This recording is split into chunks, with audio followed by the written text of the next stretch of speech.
Is your productivity stopped because Sysinternals MS can't find the DebugView module DLL? I'm Sophie Chen, a senior Windows support engineer. Let's identify the gap and fix it with an automated solution. While we explore the technical guide for DebugView module, you can access a professional tool for managing complex library dependencies. This is the DebugView module, associated with the Microsoft Sysinternals DebugView utility. This library captures both kernel mode and Win32 debug output streams. It is required for collecting low-level diagnostic logs. Without it, the tool cannot intercept debug strings, preventing real-time system tracing and event visibility. Now let's get this fixed up. Our first move is installing a fresh, clean copy of the library. This is a core Windows system file issue. Run the system file checker by opening command prompt as an administrator and entering sfc/scan now.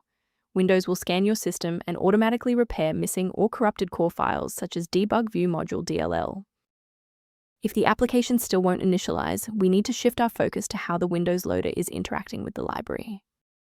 A simple restart can resolve file-in-use errors that mimic a missing DebugView module message. It's a low-effort step that ensures your operating system starts with a clean execution stack.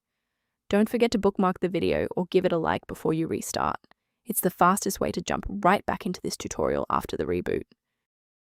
If the previous steps didn't work, there's one more action we can take to stabilize the environment. Please pause the video if you need to back up your data before we proceed. If you're still seeing performance alerts post-reboot, it's time to rebuild the diagnostic registration entries.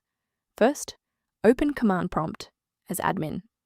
Second, you're going to type lodctr/r, then hit enter. Why are we doing this? Well, the issue is typically found in the registry registration rather than the file itself. This rebuild command clears out legacy performance data and reestablishes a clean connection to the OS monitoring tools. For a clean and stable recovery, it's important to stay within verified developer ecosystems. Please use caution. Replacing DebugView module DLL manually often requires administrative permissions that, if mishandled, can leave your PC open to external attacks. Beyond manual troubleshooting, many users find that a system-wide diagnostic scan provides a more complete picture of their environment. Review options for improving system stability and resource management by consulting the diagnostic information linked below for DebugView module. I'm Sophie Chen. If this engineering guide helped resolve DebugView module dependency issues, consider subscribing so you have a trusted resource for future Windows troubleshooting.